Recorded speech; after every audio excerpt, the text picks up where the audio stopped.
will be more for a Power or Vinyasa flow type yoga class.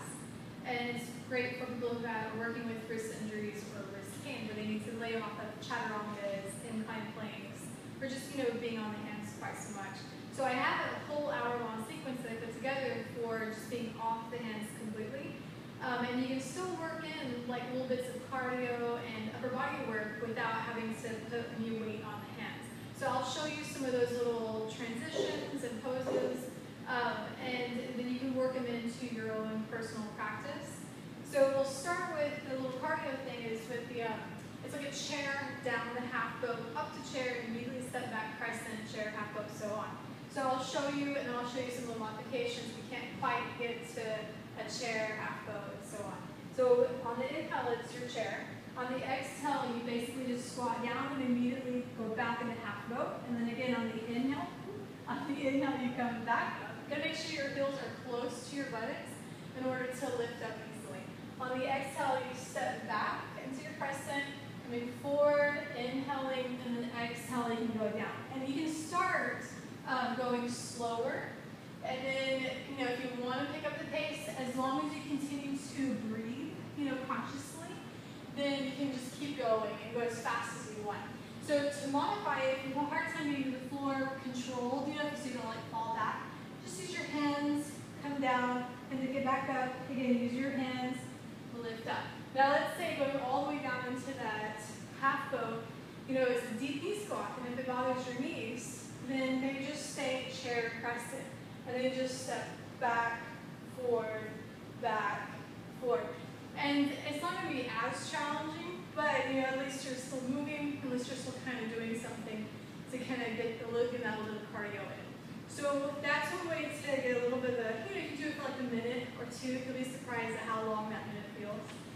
The other thing is for the upper body work. So what do you do if you can't be on your hands, and how do you transition in and out of standing postures without being on the hands? So what I do is usually I have them come into, sometimes I come into a baby crow, and in the baby crow you're on your forearms, and then you shoot back to a forearm plank pose. And you can hold that and do lots of variations, side forearm plank, forearm stand. I'll show you some other variations that come down there.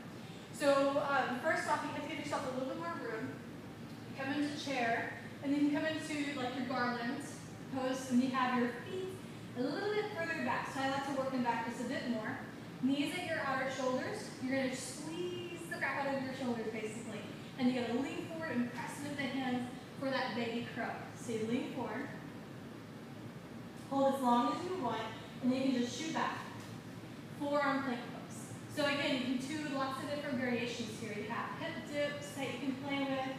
You can just simply hold it, and holding is hard. You have one leg forearm plank pose. You can do knee to the tricep, as many times as you want. Getting a little bit of a oblique crunch there. And of course, you have side forearm plank pose variations. You can take with that as well. And then dolphin pose. So normally I come back to dolphin to make that transition into your standing postures. So you got to make sure there's enough room on the side to get your foot forward, because obviously you're not going to go under. So you have to go on the outside. So what you do is you lift up. You can do one leg version if you want. It doesn't matter. You're going to step forward. And it's okay if that elbow comes off the floor just a little bit, so that way you can get the foot all the way forward.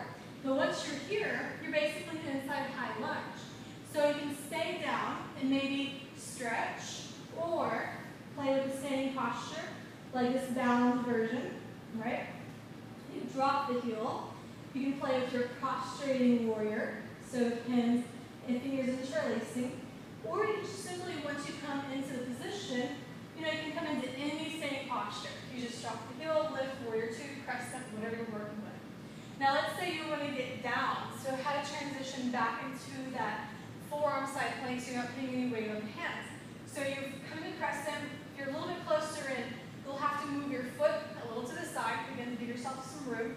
And you come down through the center, place your forearms on the floor, and then step the right foot back. And voila, you're in your forearm side plank.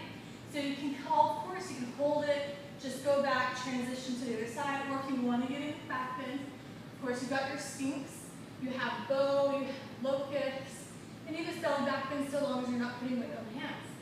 So that is pretty much it You can play with lots of kind of stuff. So don't feel limited just because you can't do chaturanga or, side plank. There's still lots of things that you can do.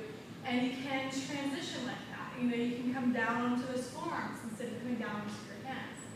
And I think that's it. So I might do, depending on time, I might do that hour-long, because our classes are 1 hour long. So I might do the hour-long wrist-free power yoga sequence that I have that I really like. And again, it is sweaty. And our temperature here is like 74, 73 degrees. And you can still get pretty sweaty doing it. It depends because it takes obviously an hour of my time. Plus, it's crazy that it takes forever to upload the video. So maybe I'm doing something wrong, I'm not sure. But it also depends on upload time too. So we'll see. But thanks for watching.